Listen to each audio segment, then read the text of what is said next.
Welcome to Focus on Health, a show on all matters health, wellness, and lifestyle. I am your host, Joy Bofenda, and on this episode, we discuss diabetic foot wounds and ulcers alongside Dr. Shilpa Mulki of the Lions Diabetes Care Center. But before then, take a look at the health updates.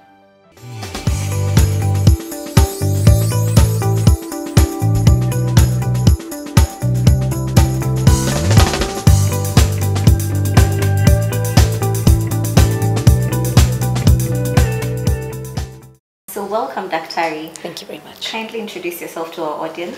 Okay, I'm Dr. Shilpa Ranjan Mulki. I'm a physician and I have done a degree in diabetology as well. I have very keen interest in diabetes-related foot and wound complications. So I'm part of the team here in Lions DCC. I'm part of the multidisciplinary team that manages foot and wound and diabetes. Okay, so what exactly is diabetic foot wound or ulcer? Okay, so diabetes-related complications are many. So they start from non-ulcerative, that means non-wounds, and they go into full-fledged wounds. So it could be as simple as what a layperson may call a corn, a hardness in the skin. It goes as far as that's the beginning stage of a wound. So it can range from that to abnormal curling up of the toes, up to full-fledged wounds that can be at specific pressure areas, or it can be in abnormal pressure areas, for example, in the midsection of the foot, where our feet are like this, and it becomes somewhat like that, where the midsection has a fall. Now, that's a different also type of wound. So diabetes-related wounds are more related to nerve-related issues and circulation issues, and then compounded or complicated by infection. And why exactly do they happen in diabetic people specifically? Why not hypertensive, etc.? Okay, so in a person living with diabetes, we don't call them diabetics anymore. Okay. Appropriations. But it's really important. A person living with diabetes should not call themselves diabetics because it's not what should take over their lives. Diabetes should be part of their lives and should not be ruling it. In a country, telephone lines are very important for communication. If there is an attack or an act of terrorism happening at point A, the only way the army can reach there and correct things is through communication. Similarly, in a person living with diabetes, due to high uncontrolled sugars, the nerves of the body, that are the telecommunication lines of the body, die. They die from the periphery or from the tip of the toe upwards. So when a person develops pain, have you ever stepped on a Lego? Yes. How painful is that? Very. So pain is a gift. Pain is something that must be there. When we step on the Lego, we retract, and it's a blessing to have pain. Those who have down communication lines that are not working do not step away from trauma. So they develop wounds, more common. So it's nerve-related complications. And then also, in persons who are living with diabetes, there is a blockage in the arteries that supply the feet. Just like how when you garden, and if you don't water your plants, will they thrive? They will not. So and similarly, if there is a wound or if there's a complication in the foot, and if the central part of the body or when the body is unable to go and send soldiers to heal the wound, it becomes a chronic wound. Okay. So there are acute wounds that are usually traumatic, or they're associated with burns. In the cold weather, we tend to expose our feet to GCOs, fire, electrical heaters. We develop blisters. Persons living with diabetes develop blisters because the skin is frail. They don't notice, and that develops into a wound. Okay. So it can also range from hardness of the skin in certain areas to abnormal pressure areas, developing wounds, but it's complicated by nerve problems as well as circulation issues. Okay, and what are the characteristics of these wounds? Are they smelly? Do they have margins, or are they just like any other wound? They can be very specific. So they can be at specific pressure points. They usually don't have, I've been in the field for such a long time, I don't smell them anymore. But yes, certain wounds are smelly because of co-infection. And then the margins can be, they're usually not rolled up, they're not very specific. They can merge into, and they're irregular in margin. It depends on the nature of the wound, basically. Okay. It can be on the edges, you can find very hard skin, and then the middle of the wound may be clean. So it depends on what is predominant, what predominant pathology is in that particular wound. Okay. So a person who has the initial stages of or pre-diabetes, are they at risk of getting this wound? Yes, they are. Okay. Yes, they are. These are the persons especially who don't take extreme care, as they should. The whole repetition of exposing your feet to the Chico, you develop blisters, or you wear the wrong shoes and you develop a blister. We have people coming in who don't know that they have pre-diabetes. They've developed a wound, it has become chronic. Chronic is when wounds don't heal within 6 weeks of having occurred. Okay. Yeah, they develop a trauma, or they've developed a blister, an infection, a shoe bite, so to speak, and it's become chronic, and then they diagnose themselves, and then they're diagnosed to have pre-diabetes. Okay. So it goes both ways, with diabetes as well as pre-diabetes. Okay. So are there risk factors for getting these wounds in people living with diabetes? Yes, of course. Persons living with diabetes with uncontrolled sugars, those who smoke in concurrent with their living with diabetes, those who have family history of wounds in the past, and those who have chronic kidney disease are more prone to wounds that tend to take a longer time to heal. Yes. Okay, and you also mentioned that the locations where they happen. Could you tell us more about that also? So I'm using footwear as an example of where the foot lesions can happen. If this is my foot, so first of all at the tips of my toes, and then over where the toes meet the foot. Actually, so that's the metatarsal head. It's very common. There, oftentimes when we get wounds over the top surface of the foot as well, and then there are times when we have bunions, wherein the great toe goes inwards or goes outwards, inwards most of the time, and the bone sticks out, and that's where we get ulcers as well. And then we said the metatarsal junction, and then like I said, in the midfoot. So if we have to demonstrate this as the bottom part of the foot, in the midfoot, if it goes below the level of the contour of the foot, it's called a Charcot neuroarthropathy. And then the heels of the feet, especially in persons who are recumbent or who are lying down for a long time. This is usually in persons who are bedbound. Yeah, they develop pressure ulcers over the heel. Apart from that, it's not that a person living with diabetes doesn't have concurrent issues like venous insufficiency or varicose veins. So at that point in time, ulcers develop over the inner aspect or the outer aspect of the foot, of the leg as well, the lower 1/3 of the leg, and those are a little difficult to heal as well because of metabolic management. That means your blood sugar levels are not good enough, and or there's infection. Wounds can be managed with different ways. So yeah, those are the common areas. So how can an individual know that their wound is not healing? What are the timings of wound healing? So ideally, an acute wound, something that's opened up today, should be able to heal within 3 weeks. If it is getting bigger, if the surrounding skin is becoming red, if there is an ooze or fluid coming out of the wound, it definitely needs to be checked. If a wound remains status quo for more than 6 weeks, it's what we call a chronic wound. Now, chronic wounds need recurrent reminding and poking, as I say, to heal. Like I said, if there's a constant problem at the border between two countries, it will be ongoing. It will be a chronic thing. There won't be any reinforcements sent. For reinforcements to be sent, there has to be something. There has to be some kind of irritation or instigation. So that's where wound management comes in. The most important thing in wound management is reminding the body and reminding the immune system and everything else that, hey, there's a wound here. It needs to be healed. Send reinforcements. So the most important thing, according to global standard of care, is sharp debridement.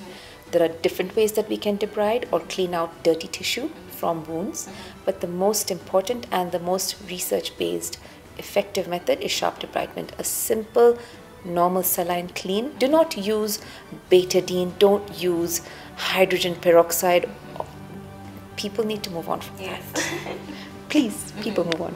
But do not use hydrogen peroxide and betadine, that's concentrated betadine in wounds. Yes, some dirty wounds require a cleanse with betadine, but it should be diluted betadine. topic for another day. I can go on and on about it. But normal saline clean, sharp debridement, and a dressing dependent on how much the wound is weeping. Okay. There are different dressings that we can use. My team here, we don't consist of me alone.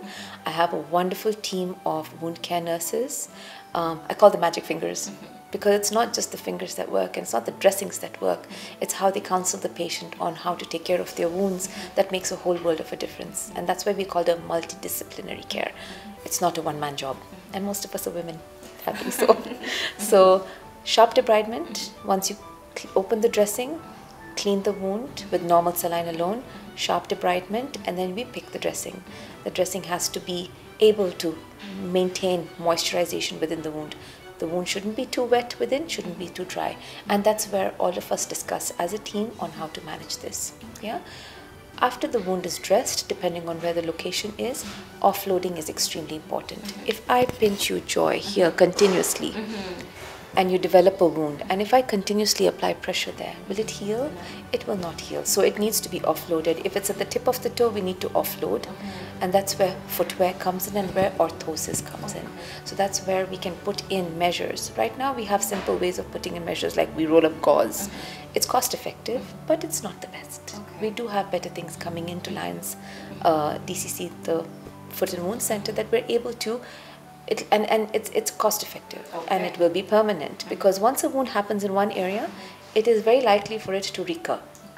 So offloading that area by all means in a long-term basis is extremely important. We're taking a short commercial break, but before then, take a look at the Did You Know segment.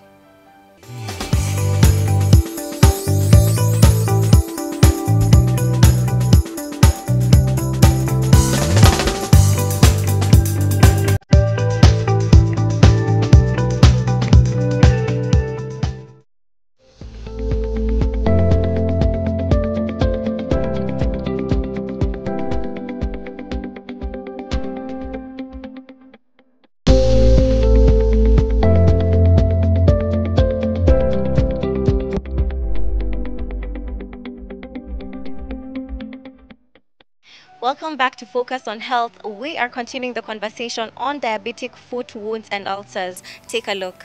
So would you advise an individual to get their wounds dressed at home or care for it at home? And how can they do it? Okay. I wouldn't encourage entirely for wound dressings to be done at home. However, in the future, what we are planning to do is we are planning to have nurses available that are specifically trained by us with standard of care measures in place to do the wound dressing. So there are many people who have joined our group and who are interested in being trained in the right way to do the dressing. The reason for why I don't encourage caretakers to do the dressings by themselves is one, sterility, the cleanliness of the area.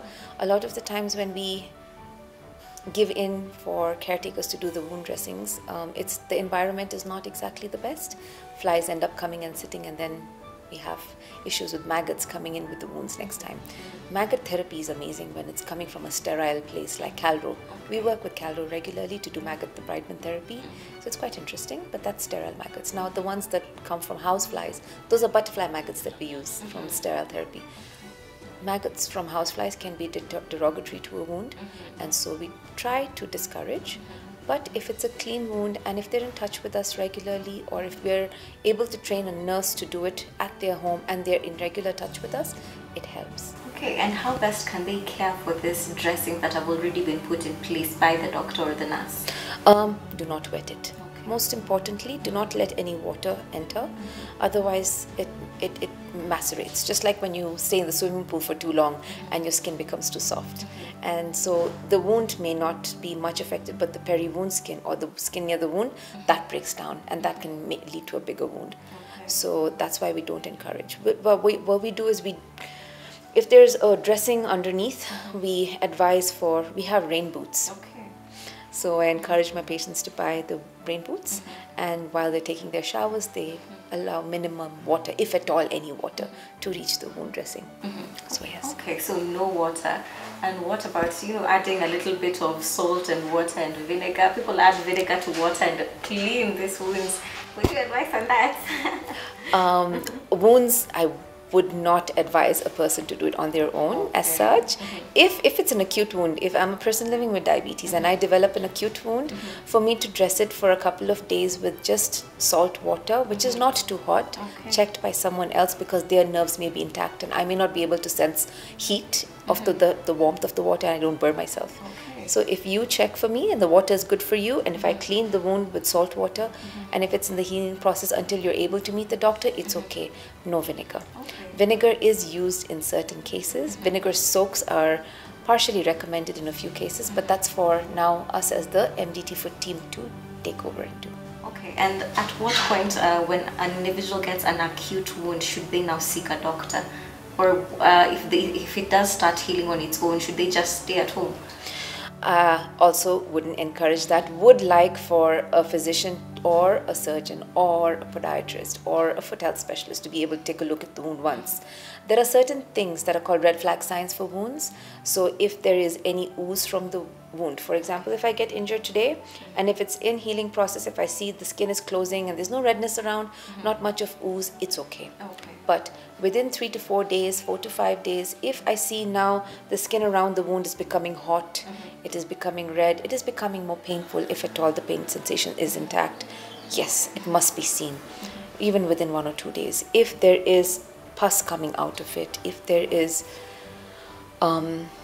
it looking angry at you, basically, it's a good idea for it to be seen by a physician. Okay, and considering most of these people are still working and they have to go back to normal function, are there ways that we can make this easier for them even when they have these wounds? Yes, of course. Offloading devices help with quick healing. We do offer certain therapies over here which are not available outside. We are home growing some techniques which are proving to be very good. They are global standard of care with an adaptation of our own way of doing it because of cost. So yes, there are certain things that we can do to hasten wound healing. A good nutrition is very important. Persons living with diabetes with foot ulcers do require slightly high carbohydrate and protein intake because you're building blocks, isn't it? And there's a little extra energy expended in going to healing that wound.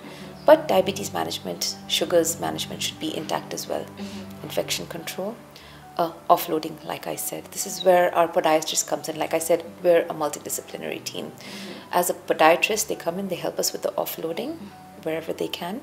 And yes, that's how you hasten wound healing. Okay, I'm also seeing that you have a very nice collection of shoes. Yes. What are these for? So what we have over here are footwear that's available for persons living with diabetes. This is something that we call, well, the importance of footwear for any individual is comfort and protection. Well, these are open. We are going to be getting closed shoes also very soon. The idea of having straps is adjustment. Everyone's different, right? Just because the shoe cannot fit everybody, and then those who have thicker dressings will be able to adjust the straps. And the importance of the heel counter is support from behind when they walk. Remember, the nerves also weaken muscles. Nerve damage weakens muscles, and so the normal heel to toe movement at the ankle joint is not adequate. So this supports the foot in entirety. So it doesn't have any abnormal pressure points. So the outer sole is very thick and it's very sturdy. You can feel it. And then the inner sole is what's important. It's called an MCR, or microcellular rubber inner sole.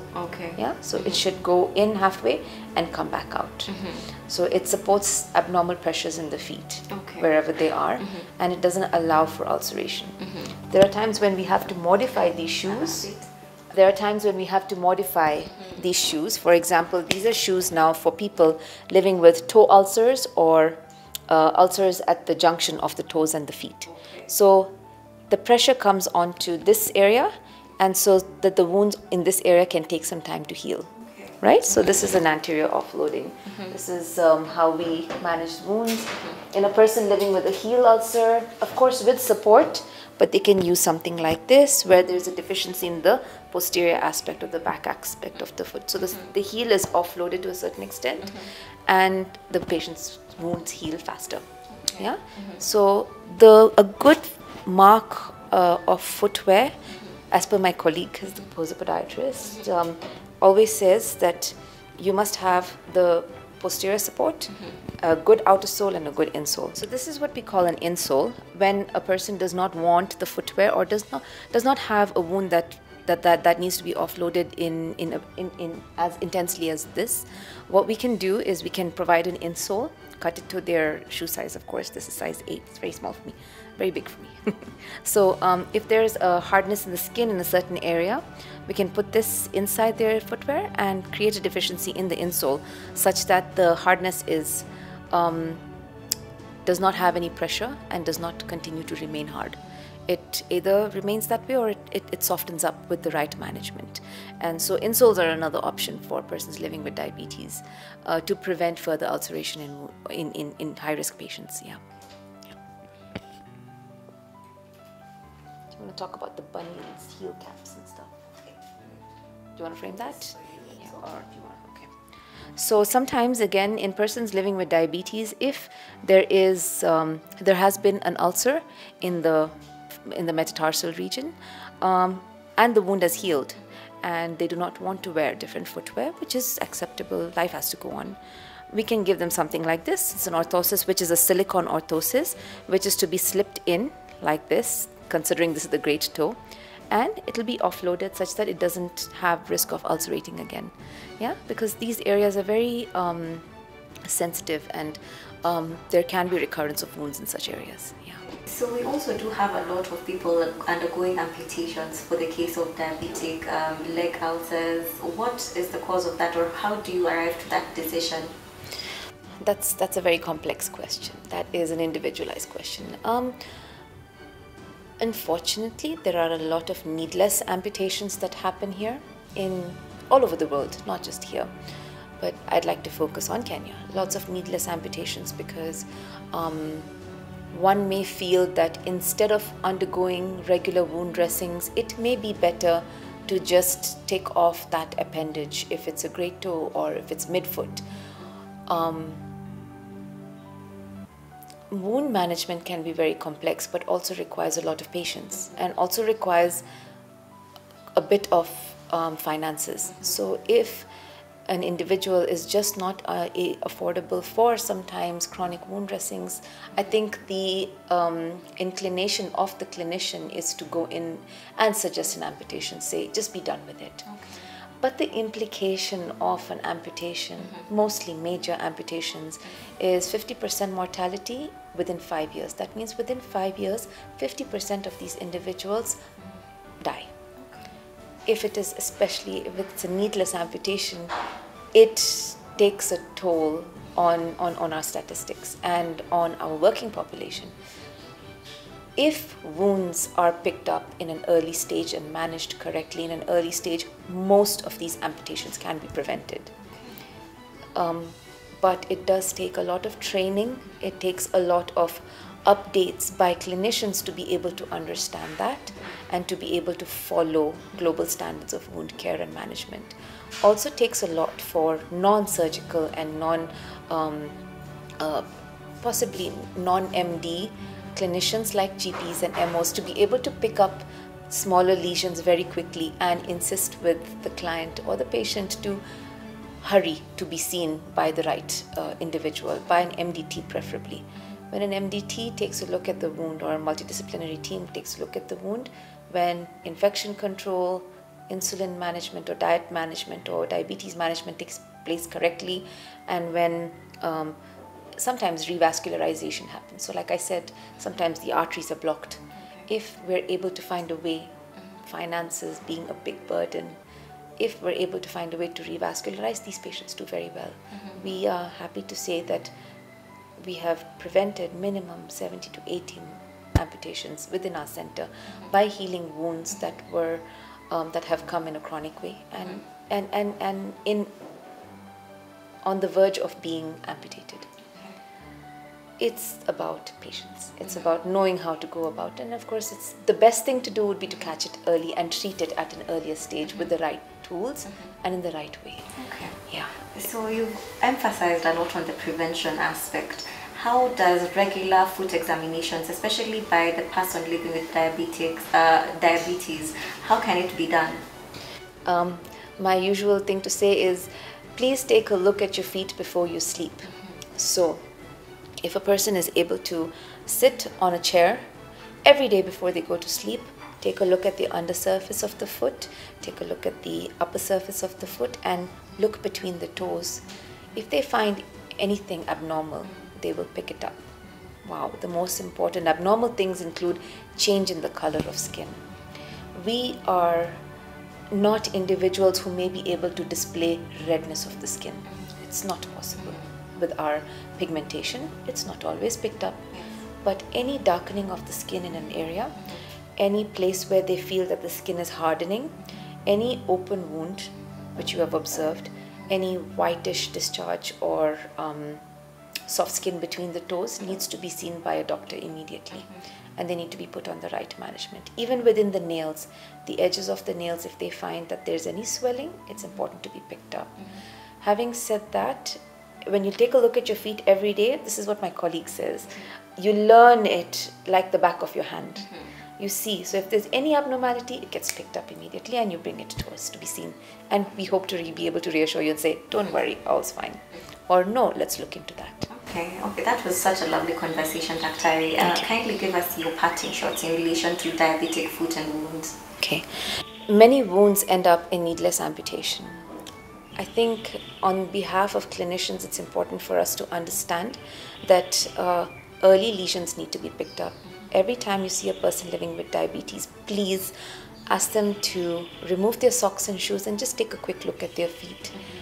There are risk stratifications that are available online for us to tell when you need to refer. And we are here to help you out with that. We have a hotline for it so that you can be included in our WhatsApp group, and we're happy to be able to help. I'm available on it and I respond very fast. So any wounds you see, any abnormalities you see, we can help out and guide you in the right direction. That's on behalf of clinicians. We need to update ourselves. For advice for persons living with diabetes, like I said, take a look at your feet before you sleep. Moisturize well. Vaseline is not a moisturizer. Use a good emollient. Okay. Oils do not provide moisture, they retain moisture. So ask your doctor for the appropriate emollient or an appropriate cream to use, which is non-fragranced. And then if you'd like still to put that one layer of Vaseline that makes you feel better at night, it's good. Avoid GECOs, electrical heaters. When it's cold, layer up rather than anything.